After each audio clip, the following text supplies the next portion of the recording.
Okay, we have started the recording. And so what we're going to do is, and I apologize for the technical difficulties. I want to make sure that I have everything kind of lined up on the screen appropriately here. All right. So what I'm going to try to do here is share my screen, and let's see. And Elaney, I'm going to ask you, my colleague, are you able to see the presentation screen now? All set. Excellent. Well, again, thank you everybody for joining here to talk about Gale Lane East. What we'd like to do is kind of talk to you about the program, talk to you about the traffic calming project, talk to you about sort of what's being proposed, what was considered, talk to you about the voting that residents along Gale Lane will have the opportunity to eventually vote in the near future on whether this traffic calming occurs or not. And then we also have the design, which we want to kind of also bring up on the screen to kind of show you what the design looks like. And then it may take about 10 or 12 minutes for all of that. And then following, we'd love to have some discussion and hear any questions. So if you all want to speak up at the end after the 12-minute or so presentation and have questions, that's great. If you want to type any questions in the chat, I believe there should be a chat box in the WebEx. You're also free to type that chat whenever, and Elaine, you'll be kind of partnering with me to sort of monitor that chat for the questions. So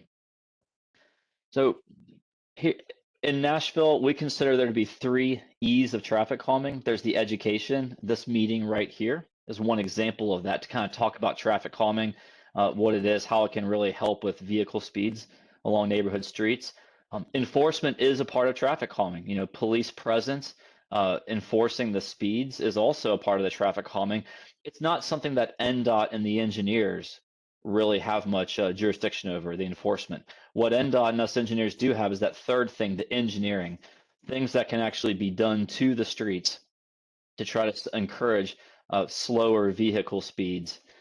So that's kind of what we're here to talk about. So in traffic calming, we're usually focusing on residential streets. And we're looking at something that's physical, that's really trying to encourage lower speeds over the length of these streets in the name of safety. So the Nashville Neighborhood Street Traffic Calming Program, again, usually focuses on a street-by-street basis. In this case, Gale Lane is our focus. And NDOT is looking at implementing devices to reduce speeds, increase safety, and things such as that.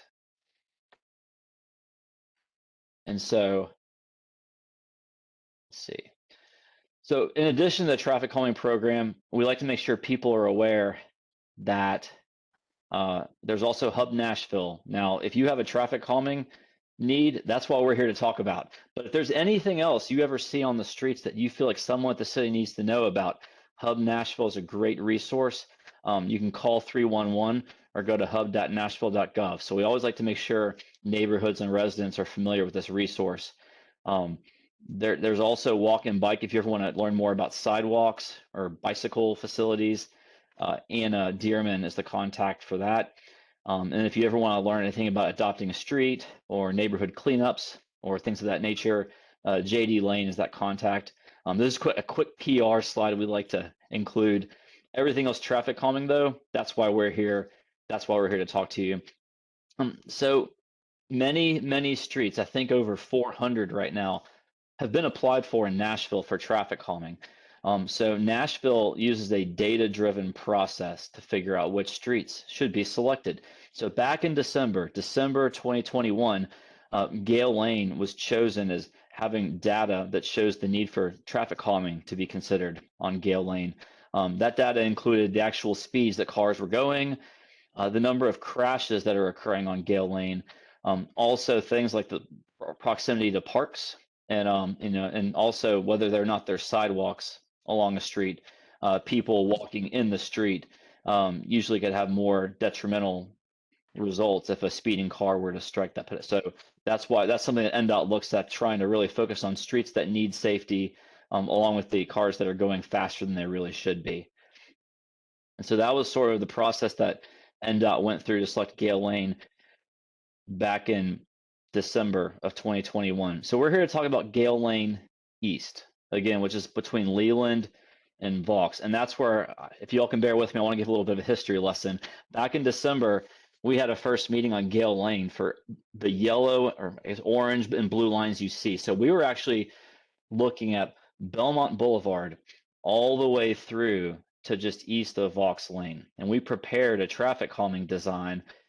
And then there was a petition. There was an old process that's been replaced now, but there's an old process where a petition would occur with signatures. And if enough signatures were gathered along the street, then the traffic calming would happen.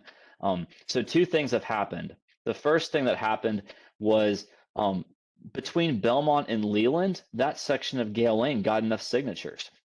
So that Gale Lane West between Belmont and Leland has succeeded.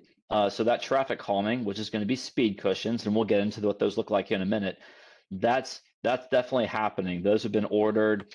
The city is waiting on for those to come in from the vendor, and then eventually those will be installed. So that's successful. We're here to talk about Gale Lane East. Around July, NDOT heard a lot of feedback from neighborhoods, from council members, that the petition process typically was not working very well for a number of reasons. It did work for Gale Lane West, but it was not limited to Gale Lane. Throughout the city, lots of feedback was being provided. So NDOT switched from a hard copy petition, residents have to sign a piece of paper. It became more of a mailers are sent in the mail, similar to what many of you hopefully got for this meeting here.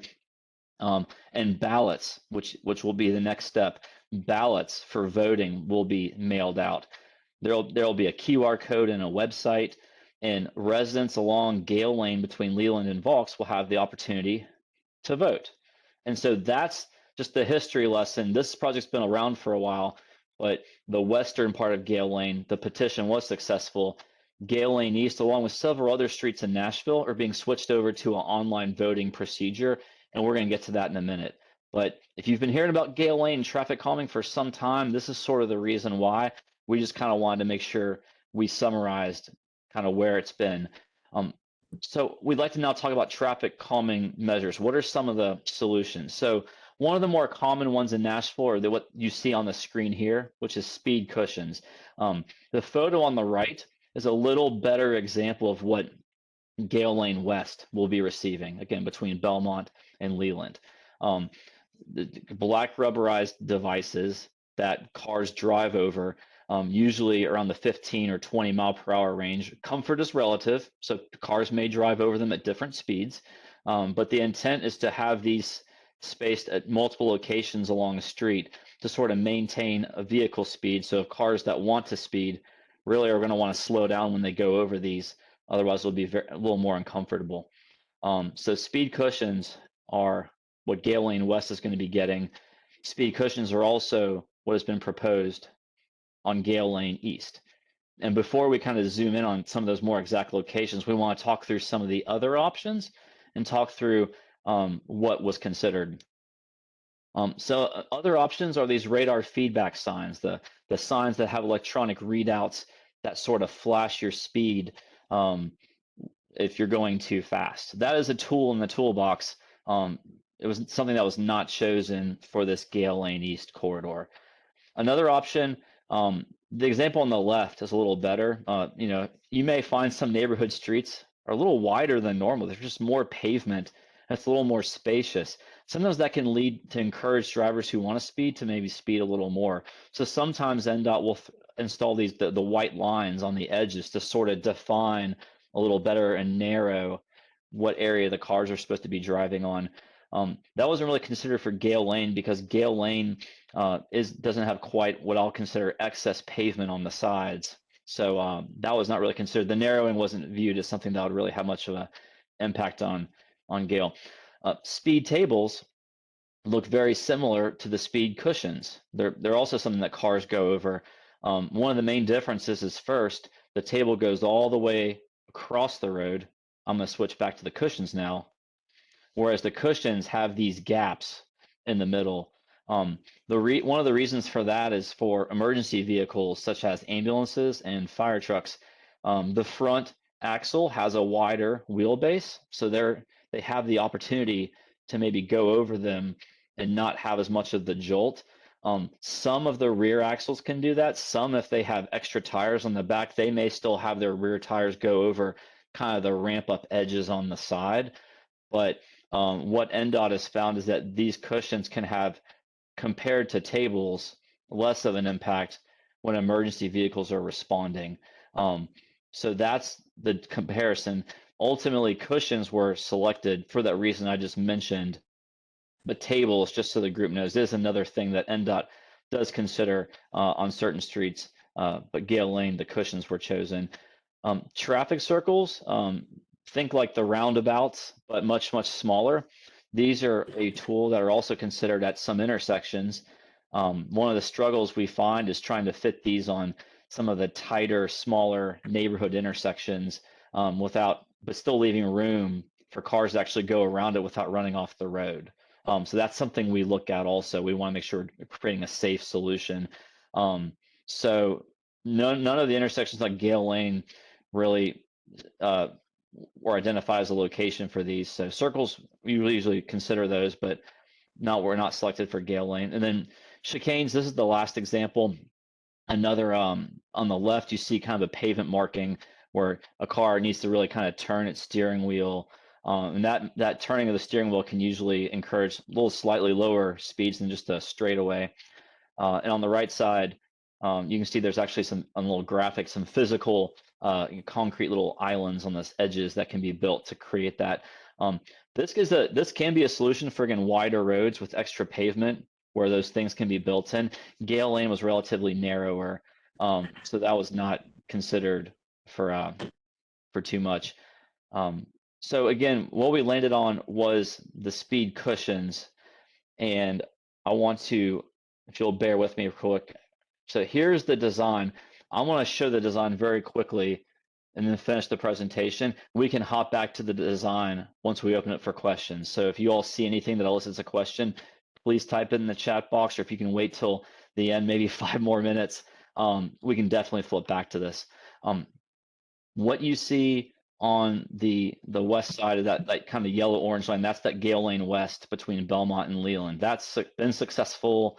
The cushions are definitely going to happen on that segment of Gale. The purple is what we're here to talk about, Leland to Vaux East. Every location where you see like a little capital C in a trapezoid, that's a location where those 2 speed cushions would go. So what I'm going to do is I'm going to zoom in. Bear with me, please. Thank you. So I'm zoomed in now on Gale Lane. Kind of, you can see Leland's over here, and then Craig Avenue is right here. And so one speed cushion location would go between Leland and Craig. Another speed cushion location would go between the 2 Craigs. You know, Craig does not intersect directly across. With the hills of Gale and the spacing, that was a location that we have proposed. And now I'm going to go to the very next sheet. And again, we will come back to this if people have questions, definitely. I'm going to go to the next sheet, which is going to keep going east. And now here we are, you can see Vaux Lane over here. What we're showing is between Craig and Vaux, 2 additional locations of cushions. And then just east of Vaux, right here, the 5th and final location of cushions. And this is sort of like if you were looking from the sky, kind of looking down, this is what those cushions would look like. Kind of some white triangles, and the products would be black like the photos. And this is kind of what those speed cushions would look like, again, if you're kind of in the sky looking down on the road. So let me finish the presentation. I appreciate you all bearing with me. So again, this is the history of the traffic calming life cycle. Residents on Gale applied. Gale was selected. We had the meeting 1. We had the design. Again, I had to go through the history lesson a little earlier. Gale Lane West was successful with the petition. Gale Lane East is part of many, many streets in Nashville that are kind of being switched over to this new online voting process. So here we are in the red, kind of circled with meeting number 2. So the next step after this meeting would be the online ballot. And if the online ballot is successful, then NDOT would proceed more of the materials, and get everything constructed. So we want to talk about this new online ballot process. NDOT will prepare the mailers. Again, very similar to hopefully what the meeting advertisements look like that hopefully you received for this meeting. A mailer will come in the mail. It'll have a QR code as well as a website if people prefer to type in the website. You'll be able to go to NDOT's website and vote on whether you want the speed cushions along Gale Lane East between Leland and Vaux. Now, the only people that are going to be eligible to vote are property owners of residential properties along Gale Lane between Leland and Vaux Lane. So if you're a resident who lives on that stretch of Gale and you have property frontage, whether your address is on Craig or on Leland, if you have property that actually touches Gale, excuse me, not Leland, I'm sorry, Craig or Leland or Gale, if you have property that has frontage on Gale, you are eligible to vote. It'll go to the property owners. So that means if there are any renters who rent a home along Gale, the ballot will go to the owner. So whatever address that owner lives at, not the resident, but the property owner. That's where these ballots will, in the future, that's kind of the next step after this meeting. That's where they'll go. They'll be sent via US mail, and each property owner will have the chance to vote for, which is a yes, or vote against, which is a no. And that voting period will be open for 6 weeks. And after the 6 weeks, NDOT will close the voting and they'll tally the results. And NDOT will look at what percent of those who voted, not the total ballots that went out, but of the people who responded and voted, did at least two thirds of the votes say yes. And if that's what happened, then Gale Lane East would get the traffic calming design. If the 2/3 of the voters did not vote yes, then NDOT would connect back with the neighborhood and look for an alternative solution, maybe like those radar feedback signs where that number flashes at you. So this is the process where NDOT, the city, has listened, received the application, Gale Lane was prioritized. The engineers, we have come up with a design to slow traffic, but ultimately the decision lies with the property owners along Gale to vote yay or nay. So I really appreciate everyone being patient and kind of listening through the presentation. We kind of walked through that design. What I'd like to do now is I'd like to pause. Eleni, I first want to ask you, Eleni, could you let me know, are there any questions or any comments in the chat box so far? Not yet.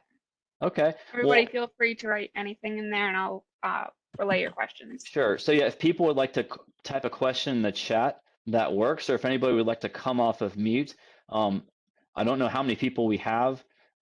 If it's a hopefully sizable manner, well, 15 people won't come off mute the same, but we will answer everyone's questions.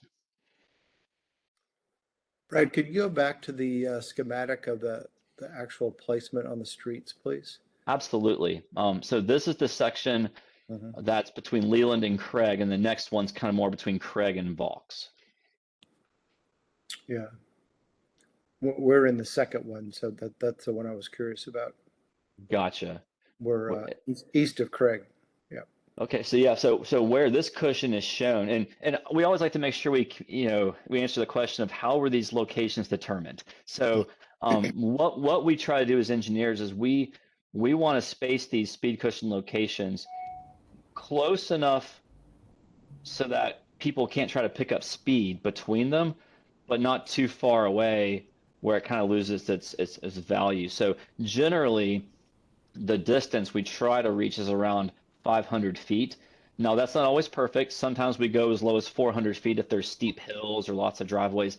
Sometimes we go upwards a little bit, but generally between the stop sign at Leland and each of these cushions, on average, we're trying to find 500 feet. That's kind of the engineering thought for where these locations are identified, not just for this one here on the screen, but for all of them. And then we also try to make sure, for instance, we don't put these in the middle of an intersection so cars are turning over. We also try to position these so they are not right in front of someone's driveways. We are very intentional about usually trying to make sure they're at least 20 or 25 feet away from driveways because they are intended to slow speeds. All cars will be driving over them. We try to avoid a resident having to turn at an angle over these things, even though it would probably be fine. We recognize that's not the straight, it was a little better. So that's sort of the design thought that goes into where these are shown. Thank you. Can you go to the next slide that shows the eastern side of the street? Yes, yes. So this is the additional slide. I'll try to zoom in a little bit just for visibility here.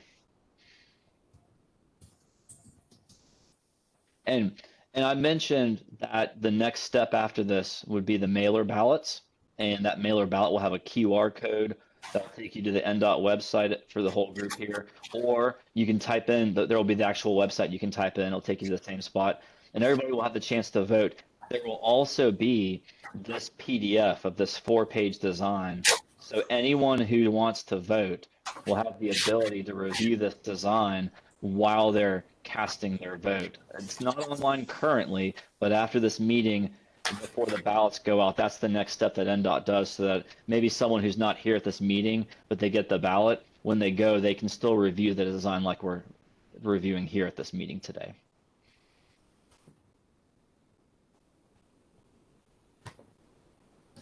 Hi, this is Zoraida at 918 Gale Lane, and I've had to call in, and so I can't see exactly where these cushions are, but so I know that we had started with maybe one cushion before the Vaux and Gale intersection, simply because of walkers having to cross the street right there because the sidewalk ends and you have to face traffic.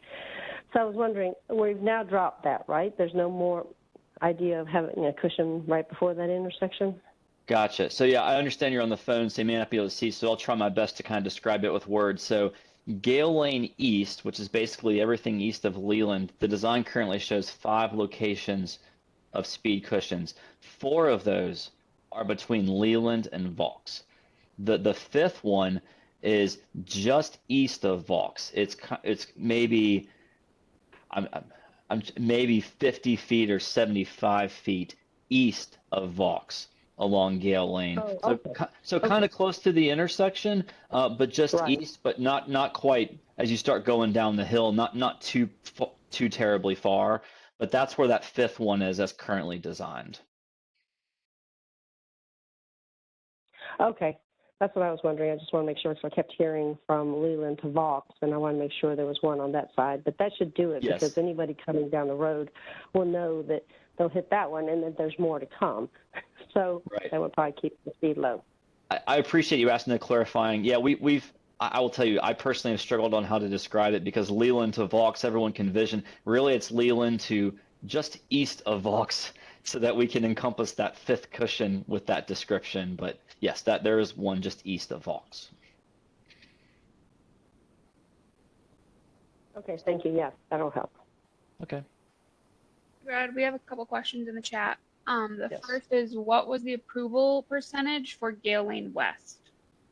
Gotcha. So I'll be make sure I'm clear. I will clearly communicate the old process, and then try to make sure I bring a clear distinction on the new process. So the old process, which is what all of Gale Lane began with, there was a hard copy petition, and the success was measured by if 70% of all property owners supported the traffic calming. So that's not 70% of the people who voted, that's 70% of all property owners along the street.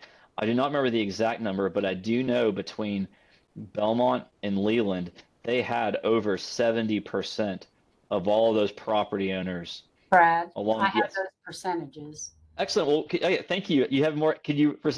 Yes, I just looked up in my materials, and Gale Lane West from Belmont to Granny White had 76% approval, and from Granny White to Leland, 84% approval. Excellent.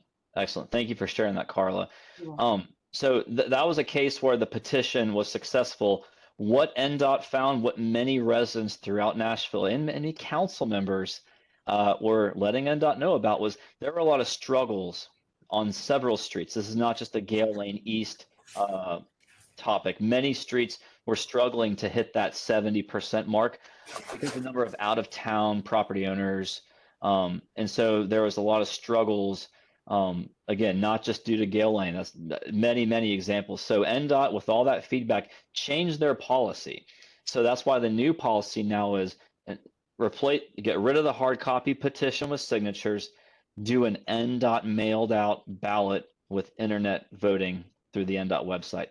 Also, get rid of remove the 70% of all property owners threshold and replace it with a 2/3 majority of the people who vote.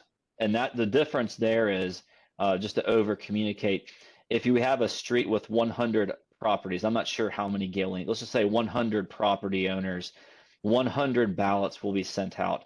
Let's say only 10 people vote, but 7 of the 10 that care enough to vote yes. Well, that is 70% of the people who voted. So that would be viewed successful. So that's sort of the difference. In other words, NDOT has changed the policy so that non-responses don't hurt or help. They're just not responsive because they're deemed not interested. So thank you, Carla, for the assist with providing the data, but I also want to make sure we distinctly describe the old process and then this new process that Gale Lane East will be going through. Thanks, Carla. This is Loretta again. And it does make sense because so much of the stretch between Leland and Belmont actually is only one side due to the green space that is on the south side of Gale. And that stretch from Leland to Belmont hasn't been as gentrified, shall we say, as the stretch from Leland to Vaux.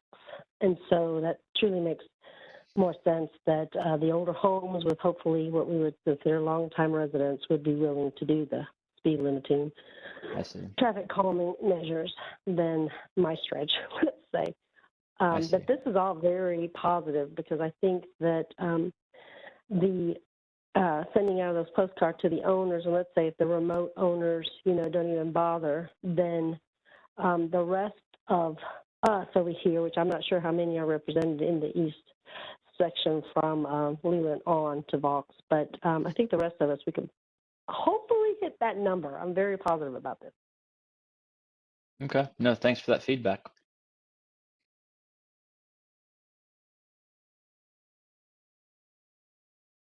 And the next question that we have from Colby is, will residents be able to access or be provided information when addresses have voted so that they can know which addresses they might need to canvass near the end of the window?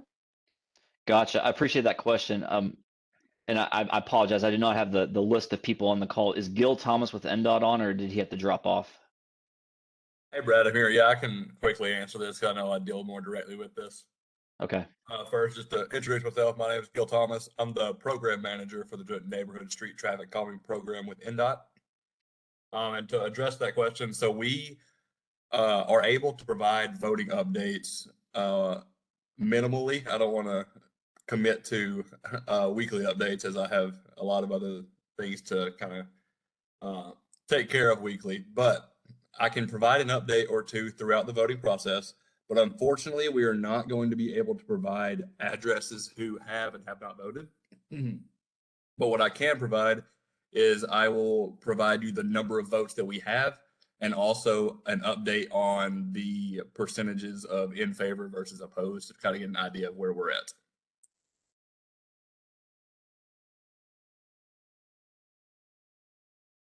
Cool. Appreciate you. Appreciate you weighing in, Gil. And yes, the president had a question. Yes. Yeah, I'm sorry. Pardon.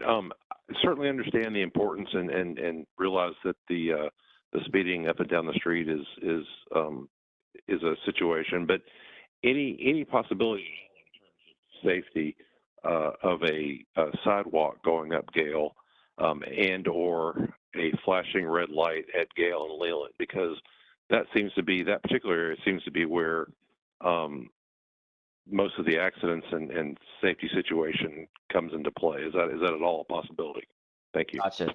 Yeah, no, I appreciate it. The sidewalk question and the flashing red light at Gale at Leland. I'll do my best to respond to both those. And Gil, I may ask your help as well. So we are working on the traffic calming program, which is different than the sidewalk program. So regarding the status of any sidewalks or future sidewalks on Gale, I truly do not know, as I sort of am siloed and focused on the traffic calming program. I believe that's something, if we want to go back, and please bear with me, I want to bring that presentation back up. I believe you could reach out to Anna Dearman on the screen. Are you able to see the screen right now with Anna Dearman's email address? Unfortunately, no, I'm in my car, pardon me. Okay. Well, that's okay. So if you want to email Gil or whoever, one of the NDOT walking managers, Anna Dearman, and we could give you that contact info to ask about sidewalks on Gale Lane. What's the plan? I truly don't know as the traffic calming engineer. So that would be a kind of a different avenue to go. Regarding a flashing red light at Gale Leland, that is a great example of the type of thing that you can, or anyone can, submit to the Hub Nashville resource. If you think there should be a stop signs are not traffic calming, but if you feel like there should be additional stop signs at an intersection or a flashing red light at a signal or an intersection such as Gale and Leland, that's a good 311 or hub.nashville.gov opportunity where that request will get routed to the right person, the right engineer at NDOT who kind of leads those, and they can perform a study to look into that, or if a study has already been performed, provide a response regarding that. So Gil, I want to ask, is there anything else you'd like to add to those two topics? Unfortunately, no. As Brad said, that within this program, Brad works directly only with the traffic calming program, and I do as well. So I don't really have a lot of resources on hand right now to answer anything outside of that.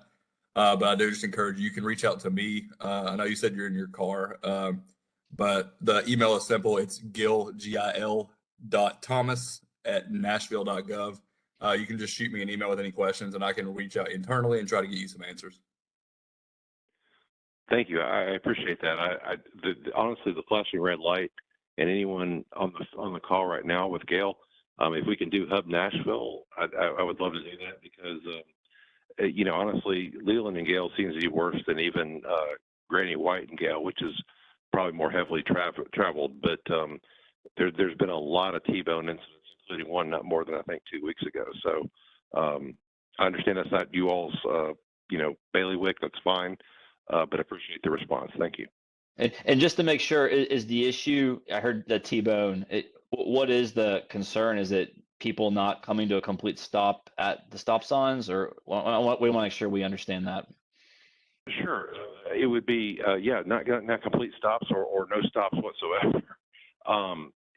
We have a neighbor whose mother was visiting, and she, stopped, crossed Leland from Gale, going, I guess that'd be west, and was T-boned very badly.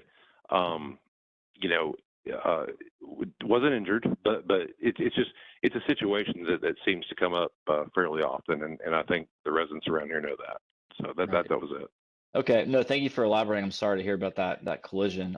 So Hub Nashville is a good resource for that, but providing that type of detail is helpful. And the reason I say that is because as engineers, when we get that feedback for a flashing red light, but we hear what the issue is, which is people failing to yield or stop at those stop signs.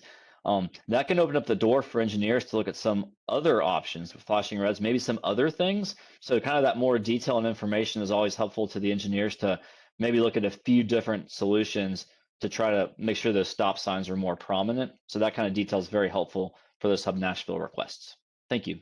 Brad, can I ask a question? Yes.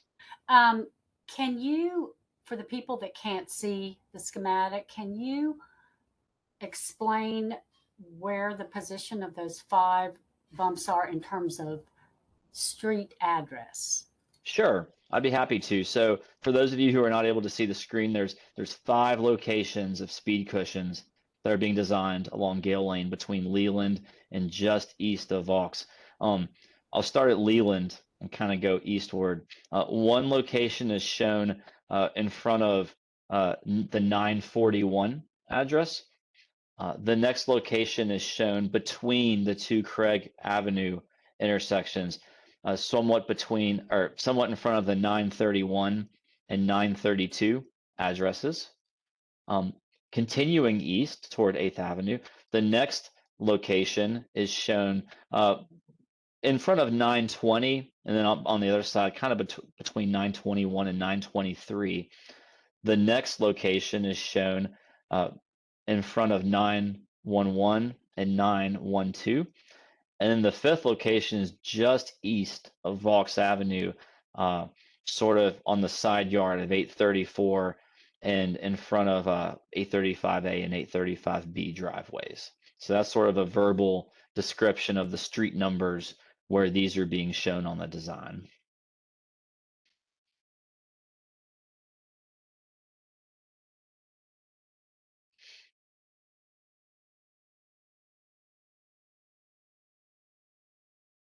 And again, the next step after this would be in the next few weeks, this design would be posted to the website.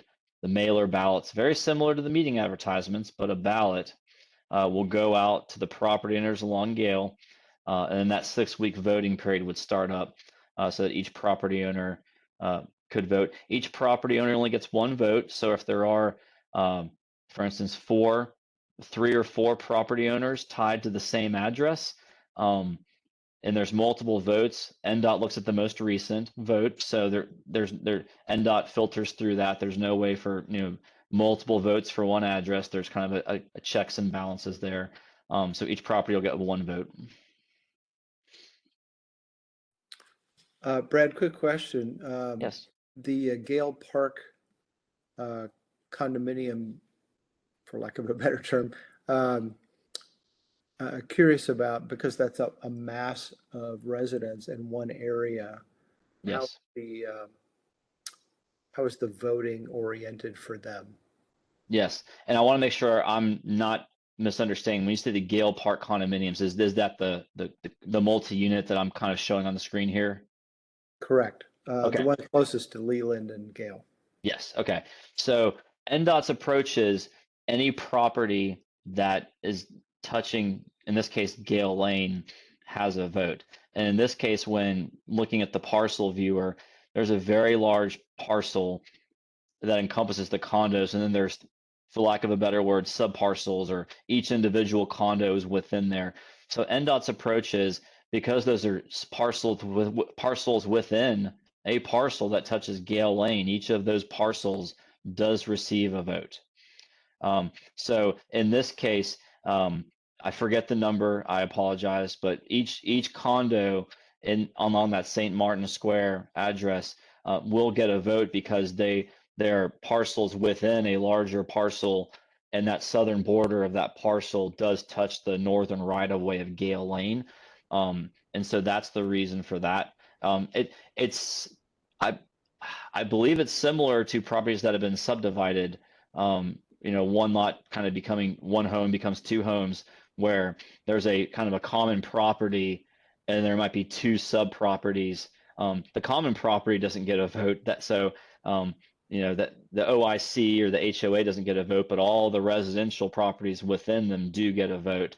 The condo is similar. There's just more of them, but that's a similar approach that NDOT does throughout the city. Okay, thank you. Brad, is that different than it was when we were doing the canvassing? Because I thought then it just will encompass the condo buildings that fronted Gale Lane. Does it now also include the ones behind? That's correct. And there was a different interpretation by previous NDOT engineers of the eligibility. And so during the old petition, which is now being replaced, there was a focus on the condos that fronted Gale Lane. So in this case, the back ones further north were not. But upon further evaluation, the policy didn't change. It was just a better interpretation of the policy by some of the new leadership at NDOT, was that how we're approaching these neighborhood streets now is the more appropriate interpretation of the policy. And so now it will be the entire condominium complex, because they all do fall within that larger common area parcel. Which is great, because we actually got a better response from the buildings in the rear. Well, just for the record, that is not the reason why NDOT has reinterpreted the policy. We truly want this to be a vote the property owners, but this was noticed on a few other neighborhoods as well, that this was the more appropriate interpretation of the same policy wording. So every condo property owner within there will have one vote for the ballot process.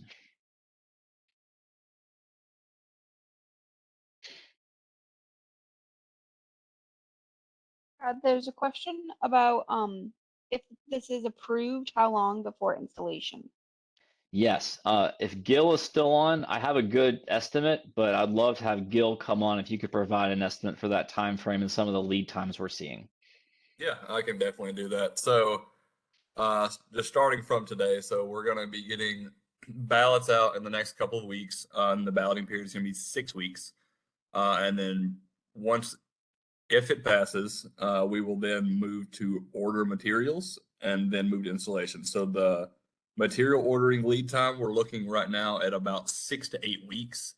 And then our installation lead time, we are unfortunately and fortunately, unfortunately, our lead time's getting longer and longer right now, but it's because we are getting more and more of these projects approved and working to get them out. Right now, our installation lead time overall post approval is looking to be about 3 to 6 months. It is subject to change just depending on our volume. As I said, we do have a lot of these finishing up, fortunately. But yeah, so around, I would say 3 to 6 months, and that's pretty conservative as well. Well, thank you, Gil, for that time frame estimate.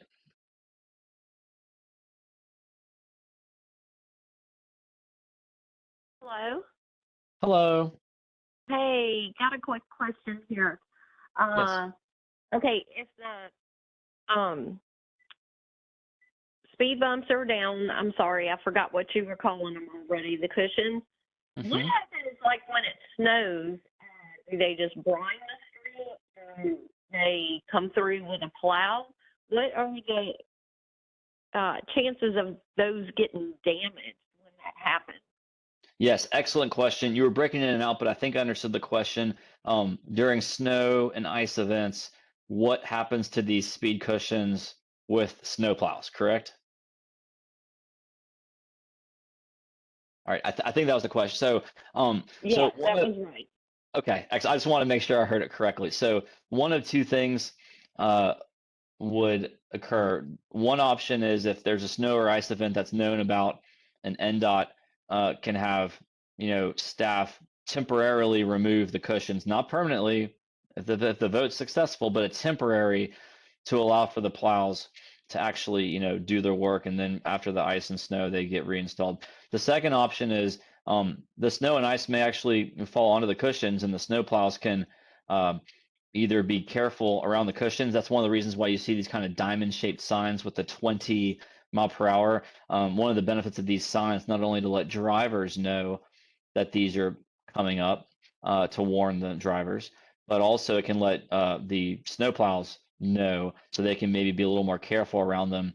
In the event that something like a snowplow does cause damage, maybe it damages and breaks a piece off, or maybe it dislodges the cushions, that is going to be another example of that Hub Nashville resource. If a snowplow takes away a cushion, you're not going to lose the cushion forever. That's a great resource for Hub Nashville to let them know, NDOT know promptly that a cushion has gone missing, and NDOT can then work to replace it once the snow and the ice is melted. So that's kind of the two different ways it could happen, but either way, if there is damage or if it's dislodged, NDOT is going to maintain and make the repair as needed. And Okay. also, this is Gil again. I'm just going to piggyback on that a little bit as well. Thank you, Brad. But just to keep everybody aware, we are working directly with our plow teams in those events. They will have lists and maps of where all these are located, so we should not have a plow operator going through a street with cushions without the knowledge that they're there. And also, to my knowledge, I don't believe we have had an issue with this in the past as far as damage. But as Brad said, if there are ever any damages, that is something that we at NDOT will work to repair.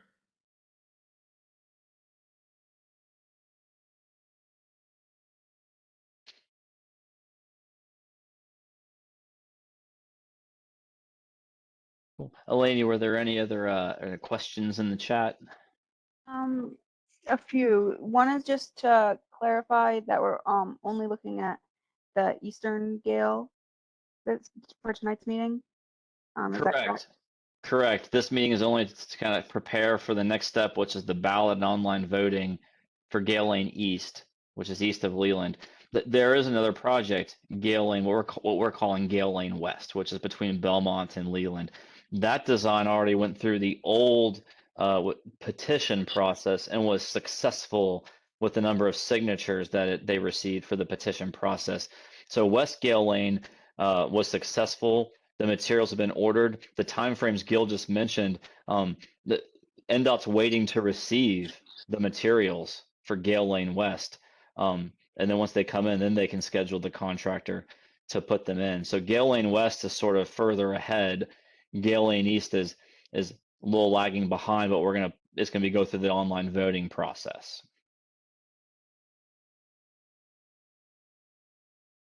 Okay, perfect. I think that answers the remaining questions in the chat. Okay. Excellent. Well, yeah, any other questions? We definitely want to make sure we capture every question regarding Gale Lane or the traffic calming program.